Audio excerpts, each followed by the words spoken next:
All right, everyone. Welcome once again to the Faces of Business. I'm your host, Damon Pistolka, and I am so excited to once again have a repeat offender here with Sara Murray.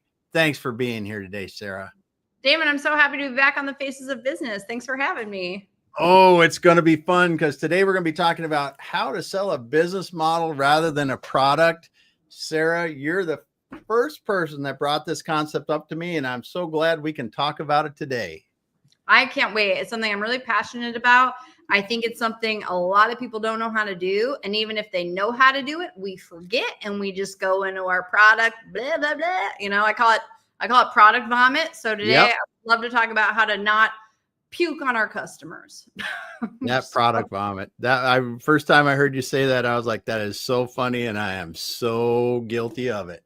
It happens everywhere. I went into I like to ride a bicycle, and I'm toying around with getting a road bike, but it's like a hobby I've never done before, so I don't know a lot about it. And I walk into a bike store the other day in my neighborhood, and I told the guy, I said, I'm not here to buy. I just have a couple quick questions. This is sort of a beginning of a fact-finding mission. And he immediately goes into, well, we're not based on commission. That's irrelevant because I just told you I wasn't here to buy anything. And then I got 30 minutes of just carbon versus aluminum versus blah, blah, blah versus blah, blah, blah. It's like, buddy, all I wanted to know is, can I put my feet on the ground when I ride a road bike and I stop pedaling? Like, that was my only question. And it was so bad. It just got to a point where I just shook the guy's hand and walked away because it's like, I can't keep hearing about these bicycles when I'm not asking any of these questions. It just happens to us all the time. And I would love, if I leave this earth at one point, hopefully years and years from now, we stop vomiting on people with product facts. Yeah, that is a great example though, because I think salespeople for lack of better training, lack of something to say, sometimes they're or not remembering that questions should come first in every sales conversation, I think, from a salesperson. But that's a great example. That's a great example. It just happens all the time. And I think, I don't want to sound like I'm complaining about it, but it's something where the more you're aware of it, the more you're going to start to see it. Yeah. Go. Yeah. So, Sara, let's start off like we like to do. Let's hear your background. How did you get into doing what you're doing, and then how you're helping people today? Sure. Thanks for that, Damon. So my name is Sara Murray. I have a consulting firm really around business development, sales consulting. I'll work with different teams to really help them create an action plan, how to develop relationships, how to get to their client, and then how to execute. But my background has always been in sales roles. And I usually joke my first job ever was at a country club. And I worked at the country club for 6 years. And looking back, I think working at the country club helped teach me how to work with luxury clientele. Mm-hmm. And I don't know, Damon, what was your first job? Let's see. No, I was doing engineering work. Yep. Yeah. I mean, it's funny when you look back at, like, I know we're not going to go all the way back to 14 at the country club, but it does kind of lay these little breadcrumbs to how your career moves. And moved to Los Angeles after college, and I got a job in construction. And sometimes I kind of joke, I wasn't building, but on the sales side. So I was selling construction materials for luxury residences, multifamily residences, commercial buildings, hospitality projects. And so I had 3 different roles at 3 different global organizations leading their sales team. And I had one mentor. His name's Jamie Heil. I don't know if he's watching, but if he is, shout out to Jamie. Jamie really taught me the concept of selling to business model versus product. And it worked so well, I could always get to the decision maker because I could show how my product or service either made his business money or saved him money. And so that's one big line in the sand for anyone listening. You want to start to ask yourself, how does my product or service make my client money or save my client money? Because that's a much different conversation than here's all the information about my product that's just going to roll off your brain because nobody remembers it. Mm-hmm. So in all of my corporate jobs, some of the things that people would tell me, how are you this good at networking? How are you getting to the decision maker? How are you getting these meetings? And I just kind of sat with it and I said, I think I could teach people how to do this. And so that was sort of the part of the origin story of my consulting firm, which was founded in 2022. And so we just celebrated 3 years in business and things are going good. Nice. Nice. So one of the things you've talked about before, and I love to just cover briefly, is the relationships, the long-term relationships you've built in sales, and how you continue to do that even with your clients today, but people from the past. How is that really, when you learned that, was it something you learned, or was it something that was always there, or you think you just have developed it with what you're doing now? I think it's a combination of both. I think sometimes when we think about, like, my parents and my grandparents are amazing people. My grandparents are no longer with us, but my grandma was a stickler for the thank you card.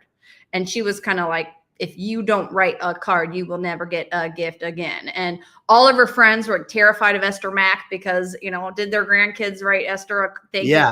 Because grandma would cut them off, and I feel like, looking back, that was a really healthy habit that I learned, because I am just the queen of thank you cards, because it was beaten into me as a kid, for lack of a better word. Like, a birthday gift if you don't do this thank you card. So, my parents are very thoughtful. They, when they pick you up from the airport, they have a water bottle and snacks or cookies, they're just thoughtful. And so I think I learned at a young age how to be thoughtful. But when it comes to business, one of the things that has served me really well, and what I teach in my workshops and I work with my clients on, is this concept of the emotional bank account. I'm sure you've heard that before, Damon, right? Mm-hmm. It's coined by Stephen Covey. I didn't make it up, but we practice this a lot, whether we know it or not. And in this concept of the emotional bank account, our relationship with other people has this kind of emotional deposits and withdrawals. So, Damon asks me to be on his show. That is, Damon has an emotional bank account deposit in my bank. So what you want to always be doing, I call it ABAV, always be adding value. Mm-hmm. And any type of situation, even if it's the valet guy at the corporate office building you're at, or the front desk person, or a random stranger on the street, you're almost thinking, how can I add value to the other person? And when you shift into that mindset, you're always filling the bank wherever you go. And I think that's something that serves you really well in business, because you never know whose bank account you're going to fill, who might actually be someone who can help you in your own further mission. So ABAV, always be adding value, is like the number one thing that really helps when you're trying to develop relationships. Mm-hmm.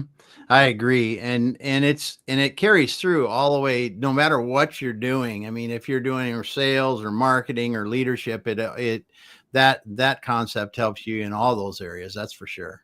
And in life. And I think the key is this just has to be part of who you are. And that takes some practice, And so I like to say to people, like, practice with the barista at the coffee shop. You find ways to practice using their name, practice smiling, practicing thank you, practice writing reviews on their podcast, watch their LinkedIn lives. Like, there's all these different ways we can be giving these bank account deposits, because what I've found is the sales part becomes a lot easier once you have a full bank. Because why wouldn't that person work with Sara? She knows all about my family. She's invested in my well-being. It just becomes a lot more seamless and less salesy. Yeah, agreed. So on your journey, let's talk a little bit about this selling a business model rather than a product. How did it first start clicking with you? I know you said your mentor helped you understand it, but how did it really start to click with you? And then how do you see people applying that today as you're teaching them and doing it? But how did it really start clicking with you first? It's a very straightforward story, but I used to sell, one of the products I sold in my career was a bioethanol fire pit. So picture a regular fire pit, but a stainless steel container that would hold bioethanol, which is like vodka or whiskey, it's ethanol, but it would burn really clean. So you could use it inside. You wouldn't need a vent. You didn't need a gas line, all this stuff. But when I'd be talking to a hotel owner or any type of decision maker, and you start getting into the product questions, What's the material? How hot does it get? What if my dog jumps into the fire? What is the fuel made of? Where do I get the fuel? What does the fuel cost? And you're just in this back and forth, like question, return answer, question, return answer. And number one, nobody's retaining those facts and figures. If I tell you, Damon, that this fireplace is 18,000 BTUs, you're going to forget that the second this session is over, right? Yeah. Nobody remembers facts and figures. And it just got to this point where the second they'd be asking these questions, then they'd be pulling out their calculator or their phone, doing the math on what this fire pit is going to cost them. I would lose the sale because all they would see is this thing's going to cost me money. So instead, if I can understand the decision maker's business model, and I'm going to use a hotel example here, but hey, Mr. Hotel owner, where are you considering fire on your property? Oh, the pool deck. Oh, okay. Because I know his business model. I'm thinking, do you happen to do events out at the pool? Oh yeah, all the time. We use the pool deck for events. Oh, great. One of the cool things about bioethanol is there's no hard gas line. So you can move this fire pit just like a piece of furniture and you get that fire pit off the property for your event. Ooh, okay. Now they're thinking that way. Then it's, let me ask you this too. What type of programming do you have on site for people to hang out and order drinks? Because this fire pit, really what I see with my other clients is it's a marketable amenity feature. You can advertise it on your website. You're giving people a place to gather. It's an extra light source. It adds romance and ambiance. It's an extra heat source, so we're talking about all these ways that this fire pit's going to add value to his business.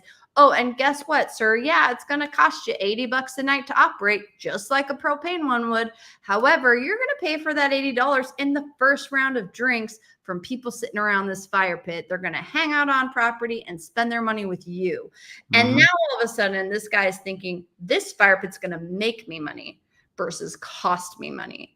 And just asking those questions and understanding what happens on a hotel property or what he or she cares about, that shift changes all the conversations. And you get in the room with people because you understand their business and you're showing them how your product or service helps serve their business.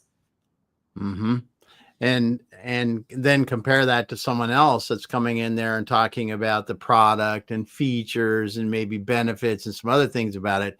They really are not equating that into either, as you said before, it's going to make more money or help me make more money or save more money. Yeah. Instead, they're just talking about it's made of concrete and it's available in these finishes and blah, blah, blah, blah, blah. Business people don't care. They really don't. Like the product doesn't matter. And I think that's one of the biggest takeaways I've learned is the actual widget and stuff, that will matter eventually down the road. But for the first couple conversations, you're figuring out how you can solve their problems. And then we can get into the specifics if it's necessary. It might not even be necessary to get into the how. Most people don't care about the materiality or the price point or, what grade of stainless steel it is. They just care it's not going to rust next to the ocean, and so that's you speak business model. But I think that it's something that takes a lot of practice, and it almost sometimes just requires you to ask your client, what is their business model? And so if you're going into a pitch or a meeting, you might say, hey, Damon, I understand, I think I have a pretty solid understanding of what Exit Your Way does and who you serve. But before we get into our discussion, would you mind sharing a little bit about your business model? What are you focusing on for the future? Like, where do you get your clients? Like, you can ask these questions. I think people are afraid to ask. Yeah, that's great. Because when you start off like that, asking questions, first of all, I think is good. And then getting to know their business better is always helpful because then you can sell, and I shouldn't say sell, you can talk about the right things that will help them really achieve what they want to with your product or service. Absolutely. And sometimes they end up selling it for you. They might say, actually, this could help us over here with this project we're working on. And it's like, great, let's double click on that. Yeah. So you're the guide. You're guiding the client towards a solution. But if you just come in and throw a product vomit all over them, you're just going to lose every time. Yes. So in your helping others now use this, understand how to sell better, what are some of the common things that you run across now with salespeople that's really that are really holding them back? I think there's a big lack of fear around this concept of asking a prospect what their business model is. I think that there's a delicate balance between coming across confident and not wanting to ask questions because you fear that the prospect's going to think you don't know anything about their business. Mm-hmm. And I would like to challenge anyone listening to think about, like, let's use a pharmaceutical sales rep, for example. You know, you're selling pharmaceutical meds to a surgeon or a doctor, someone who went to medical school for 13, 18 years, Yeah. go to school for a long time, you know, and so if I'm a pharmaceutical sales rep and I come to a surgeon and I act like I know everything about his job, like, of course I don't know everything about what it takes to be a surgeon. I'm not a surgeon. I'm a pharmaceutical sales rep. So I think it's okay for people to understand your role in sales isn't to sell, but it's to solve problems. And I'm not an expert at your business. I think I know enough to be dangerous. I work with similar clients like yours, but I would love to hear from you. What is your business model? What type of Mm-hmm. clients do you work with? Who are your clients that you serve? And that's one area of just getting over the fear of asking, because most people won't bat an eye and they'll just go right into it. And it's a smarter way to run a meeting.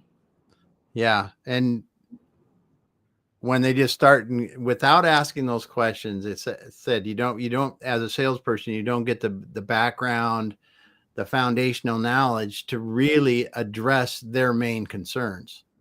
And asking about that business model, asking about what are the challenges that they're seeing now, and those other things, which aren't always comfortable questions, but they do help you really understand. If I've got a product or service and I find somebody that says this is exactly, they're saying this thing that I exactly do together, it's very good for them. Yeah. And it makes it a lot more organic to bring it up, because then you're using their own language back to them. Hey, Damon, you mentioned that this was a pain point for you. One feature you might be interested is, the fact there's no hard gas line. So when you have events, you can clear the pool deck with this fire element that doesn't have a hard gas line. You weave in the product features and the product information in a way that serves the solution. And if we don't ask, we waste a lot of time. We waste the other person's energy. Mm-hmm. Money on the table, and we do not position ourselves as a professional business person, really, to be that blunt. Yeah, that's great. I really liked what you said there about showing them how the solution applies to their business model, and how it can enhance it. That's great. So as you're helping people and they're getting this, what are some of the comments that you get back? One of the things, well, I think one, like I'll give the listeners a little roadmap on how to do this, and then we'll talk a little bit about feedback. Yeah. Okay. Yeah. Let's do that. What I like to, especially in B2B, there's a lot of different people that might interact with your product, right? Yeah. You might sell an OEM component that you sell to the actual, final manufacturer, but then where is that product being deployed or installed? And then even though maybe a hotel, and we'll just continue our hotel example, maybe the hotel is my client, but the guest is still going to interact with my product, or the staff, the housekeeping, the pool staff, different Mm-hmm. people might be interacting with it. You need to kind of make a map of all the different people who might interact with your product along the sales channel. And it might be people who aren't decision makers, but when we're selling the business model, that hotel owner cares about his guests because those are his clients or her clients. And so even though we might not ever sell to that person in B2B land, we still need to be mindful of how our product or service impacts them, because then we can change our positioning and our language around it. And so some of the things that have been really cool to see, and I'm actually presenting a keynote on this in November for hotel properties in particular, but there's a lot of ways that we leave money on the table, and they're little things. And so I kind of have a list of examples of things, properties and businesses doing it really well, and properties that don't do it well. Okay. And so I've been traveling a lot, and so I've been staying in a lot of hotels. And have you ever used that app called Hotel Tonight? No. It's like if you need a last minute hotel. Oh, yeah. cheap. It's like the third party booking, but I have Yes. to go to Palm Springs a lot, and it's a long drive. And so I've been using Hotel Tonight, and I'll just bop around all these different hotels and try them out. Mm-hmm. $100 a night. Right. And so I check in a hotel. It's 9:30 at night, and I'm tired and I want to wake up early the next morning. And the gal says, okay, the pool opens at 6 a.m. Great. All right. I probably won't use the pool because it's a business trip, but thanks for letting me know. So next morning I wake up early. I walk to a Starbucks a mile away and make a phone call. I made a counterproductive walk. I walk back. Yeah. And as I'm checking out, I look around the corner and there's a coffee bar right around the corner from the front desk. And I walk over. I said, what time do you guys open? They said 6 o'clock. I'm like, I just walked 2 miles this morning to get a Starbucks when you were right here. The gal at the front desk could have said, hey, our coffee shop and our pool opens at 6 a.m. Just these little things. And so I think when you think about the different people who interact with your stuff, you want to make sure that you're offering things to people, because if they don't know it exists, how can they buy it? That is a huge thing. That is a huge thing. And you're exactly right. We can overlook something which seems very minute, but it can be a big deal to our business. Yeah. And I think that this applies everywhere. I mean, I was on a meeting earlier today and we had a certain time slot. And then for an extra 30 minutes, the team just received product information for 30 minutes. And at this point, I'm getting like, a little spicy Sarah comes out sometimes, not very often, but she does. And I'm getting irritated because I'm like, we're going 30 minutes over. Like, this is costing us money, because now instead of going out and making sales and responding to emails, we're giving 30 extra minutes we didn't allocate for. Yes. And I think that this happens a lot where people don't realize, they think, oh, I'm having such a great meeting. Oh, we talked for 2 hours. It's like, no, that person was too polite to tell you that you're costing their organization thousands of dollars because the team has to sit through this meeting. So like being mindful of time. If you're selling to an architecture firm and they bill $100 an hour, and then you have a lunch with 10 people, that your presentation costs that firm $1,000. So it's not a bad thing. They need to know this stuff usually, but you want to think, how am I making sure that there's an ROI from any type of meeting that I have? And this is like, I know we're going a lot of different directions here, but it all ties together in this concept of adding value and speaking business model. Yeah, it's a great point, is the ROI for meetings. And part of it is stopping the meetings at the appropriate time. If you schedule for an hour, but you're done in 30 minutes, it means that you get 30 minutes of your day back. They get 30 minutes of their day back. Everybody wins. And that's a great point. You don't have to use that time to fill it in. And if you're working with professionals, they probably have a hard stop, but now you kind of did yourself a disservice because you didn't leave time at the end to discuss next steps, to recap action items. And so it all ties together, and it takes a lot of practice, and this is something I've been doing for my whole career. So I'm well versed in it and I teach it, but it takes a lot of practice. And so I would just encourage anyone who wants to flex their business development muscles to really find ways to add value, but also making sure if you're respecting their time and business model, you're honoring that hard stop too. Yeah, that's a great 2 things you said there. First of all, making sure that you're providing a good ROI on their time spent with you in the meetings. I think that's awesome. But and if you can stop earlier, you said if we all have back-to-back meetings, if we stop 10, 15 minutes earlier, we can finish up the meeting in an appropriate time, follow up questions, decide who's doing what are the next steps, and still get out of that meeting probably 10 minutes before the next meeting comes up. And you will leave a positive impression on whoever you're meeting with for none other than they gave me some time to be able to collect myself before I did something else, rather than boom, boom, boom, boom, boom. And they'll forget you, because as soon as they start that next meeting and things start to happen, they forgot what happened. Yeah, especially if you're just filling their minds with product facts that just rolls off their brain. So, Yeah.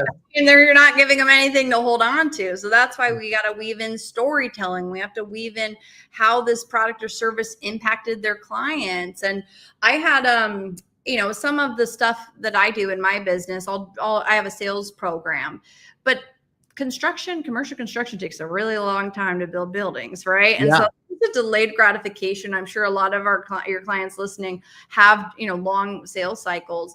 So sometimes it's hard to quantify, your team sales are going to increase by 20% if you hire Sarah. Like, I don't really have the hard data to do that because it Yeah. requires, but if you can weave in anecdotes like, hey, I had a client who had a similar situation. Their team was responsible for business development, but they're very technical, or they're project managers. This isn't their core role, but they have to sell as part of their job. Then we can start pulling in stories of how, this person was able to, in conjunction with me, we put together a panel discussion, and now they're adding value because they're reaching out to their prospects to be on a panel that they're hosting. So now they're elevating that person's business model. And now we can build deeper relationships because I'm not pitching them products. And I think it's just all these different creative ways to add value. It takes practice, it takes trial and error, but you just got to start. And I think the action and execution, to your point earlier, Damon, of like ending the meeting early, the people who execute are the ones business professionals remember. Yes. Yes. So you've been at your coaching now for a while. Mm-hmm. So it's 3 years. What do you love the most about it?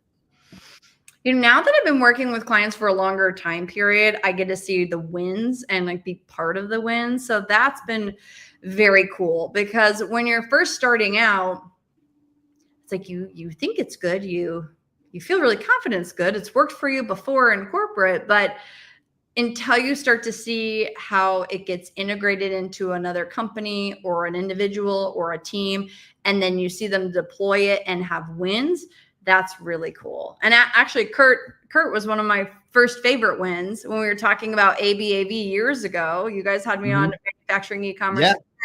We were talking about ABAV, and Kurt shared a story of running a trade show in Buffalo.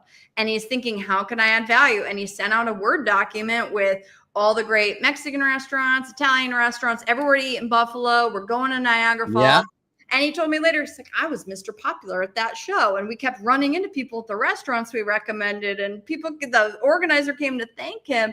And he wasn't sending out the typical, come visit the booth, see the new product, schedule an appointment, like everyone else. Like, you have to find ways to stand out from the noise. So hearing stories like that is super fulfilling, because it shows that it works, and it just helps people's businesses, which is what we're all about. Yes. Yes. Well, and that too, I mean, it goes back to everything about your products, about your services that can really help them and as people as well. Right. Because I think that one of the things that, and I used to be this way a lot, is that if we're so focused on the product or the service that we provide, that we don't see the human interactions and what they're going through, even care about what they're going through, you miss a great opportunity. Because it could be that there's a connection between an event, between them and something, crazy good happening in their life, challenging happening in their life, that really helps you to build that relationship that is much deeper and much, I think, more important than the sale itself. You hit the nail on the head right there, because if you connect as the people first, like the H2H, human to human first, the business stuff becomes so easy. And I think that we oftentimes go into situations thinking, how can this other person help me? And if you come from the ABAV mindset of how can I add value to them, it just makes it a lot more organic and more comfortable. And then people will work with people they like. And what's going to happen is you're going to find clients everywhere. Like I've met people on the chairlift. I need a patent lawyer for something. And I had this whole day at a museum on Saturday and we were in this little sketching group, and this gal turned into my little friend in the group. Turns out she's a patent lawyer. We didn't figure it out till like 3 hours after us talking. And I said, actually, can I ask you some questions? So now I have a lawyer I need, but it happens all the time. I was at the pool the other day and chatted with the gal for an hour. Turns out she's a potential client, and you just never know. And I think that's what's really fun about it is you're not coming from, how can this person help me? How can I get what I want out of this? Yes. You're just connecting as humans, and the business happens organically. And that is like, what's so fun about this? Yeah. And I think that is lost on a lot of people, and especially with salespeople that don't understand that if you focus on that, and you focus on that from the time you wake up and until the time you go to sleep, and when you're out networking, it's not, hey, I do this, but you're really just getting to know people. Your business will take care of itself. Like you said, it will take care of itself. And if it's not working, do more of that. Totally. Oh yeah. I think there's a book called Give and Take by Adam Grant, and he talks about like the givers, there's the givers, the takers, and the neutral people. And the givers some of them end up on bottom, because sometimes you have to, sometimes I'm guilty of this too, where I just give, and then I don't ask for anything. Yeah. But I know if I needed to ask for anything, I got a whole bunch of full bank accounts. And I think people, in your example you just shared, they're trying to draw from an empty bank. So you're not going to get anywhere. And you might accidentally put negative bank deposits in that bank account. If you're just pitch slapping people, if you're just asking for things, you're getting negative deposits in the bank, which is even worse. And that's not what you want. So you just need to always be adding value and thinking about how you can help others, even if it's a book recommendation or a connection or a podcast episode. There's all these ways to add value. And if you have that handy, then it's, hey, Damon, let me grab your cell phone real quick and I'll text you that podcast episode we were discussing. Yeah. Oh, I have your phone number. It's not that hard. It's just, we have to be thinking about it and mindful of it. Yes. And I mean, it's fun too. I mean, it's just like, it's fun. It's fun. And that's something that I think if we look at it that way and really embrace how much more fun it is just to be helping people. And I think, and just hit me, but I love being able to finish a meeting a little bit early. Right. So if you're going to finish 15, 20 minutes early, just ask people what's going on. How are things? And if you spend a few minutes on that always be adding value can come in so big. Totally. To end a meeting like that, where you say, well, I know somebody that had that happen before. Do you want me to figure out how they did it? And, or something like that, or this is something we've done that's been really enjoyable, or just whatever the ways you can help them in that part of their life or business, whatever it is that they can. I think that helps you to seal the deal and want them to and not fake, but real, and to be able to continue doing and building a relationship and working together. It's so funny, Damon, because when I first started my business, it was all around like helping your team build relationships. And some of the VPs of sales I was talking to was like, there's the door, Sarah. We don't need that. That's a soft skill, and a part of it was me learning how to position it correctly. Yeah. Part of it. But at the same time, this was all before AI happened. So it's kind of funny to see how quickly things have changed. And really, the biggest competition we have is not the competing product or service. Our real competitor is the relationship that the competitor's salesperson has with our ideal prospect or client. So we're competing against competitive relationships. And your point, Damon, of just like asking these little icebreakers, like I was chasing the largest construction project in North America, and the executive vice president is now a good friend of mine. But at the time, he was really tough. He was the hardest guy I've ever had to sell to. And now that we're friends, I asked him, I said, what was up with that? You were so intimidating. And he says, well, Sarah, everyone in the world was trying to get on this project, and I had to develop a filter system. Yeah. because I can't field inbound vendor calls from the whole world who's trying to get on the largest project in North America. But I set up a meeting with him in Las Vegas and I gave the wrong address accidentally.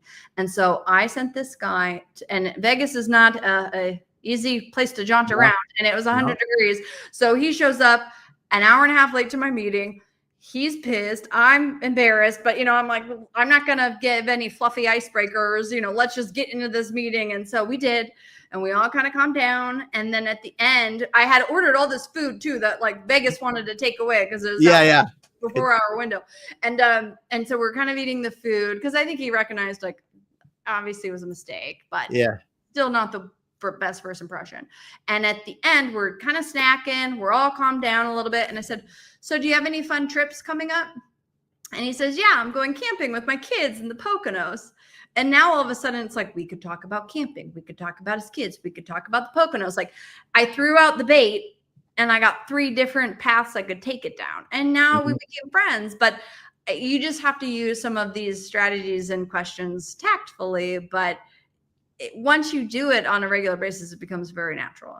Yes. And it really is the feeling that people have when they leave. Bingo. That matters. It may not matter the most, but it is probably the most impactful. Big time. And I think that's the thing. They don't remember all the facts and figures. They remember, like, is this someone I want to work with? Mm-hmm. Boom. Right there. Is this someone I want to work with?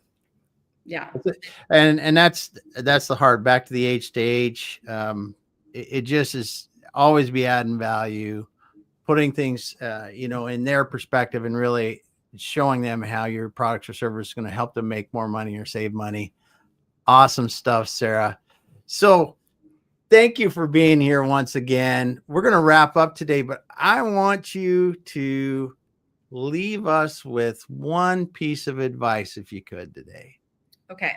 Well, we talked about ABAV quite a bit, always be adding value. So I'm just going to put a pin in that. And then I think the other thing that I would really like to leave your audience with is this concept of take the time to really understand yourself. What are your core values? What are you passionate about? What are your strengths? What are you good at? I don't think we always take the time to sit and think about what makes us special. So I'd like to invite everyone to think about what makes you special. And then, what makes your company special, and from a business model standpoint, not a product feature standpoint. So how do you solve problems for your client? What are some of the wins that you can take ownership of? Because when you have all of those ingredients together, you can really show up as your authentic self and just be cool, be yourself. People want to work with real people. And sometimes when we get into business mode and sales mode, we try to be this person we think the other person wants them to be. And really, if you just own and embrace your authentic self, you give the other person permission to be their authentic selves. And that is what creates that instant connection. So just be cool, love yourself, get to know yourself more if you don't know it, and just show up authentically. And that's all it takes. That's awesome. So Sara, if someone wants to reach out to you to talk about, helping their team build better relationships and really improve their sales performance, what is the best way to get a hold of you? Yeah, I'd love to chat. I have a 6-month and 12-month programs. We've had some really killer wins of teams big and small. So it's been really fun to be a part of that and be part of those teams. I'm on LinkedIn all the time, Sara Murray, and my website is saramurray.com. And that's SARAMURRAY.com. Nice. Well, thanks for being here today, Sara. Hang up. We're gonna wrap up offline. Hang out. We will wrap up offline. Couldn't even say it, but we will be back again next week. Thanks everyone for here. I saw some of those comments coming in. I see that we've got listeners out there that aren't commenting. Appreciate you always. Thanks for being here with us. We'll be back again. Thanks again, Sara. Thank you. All right.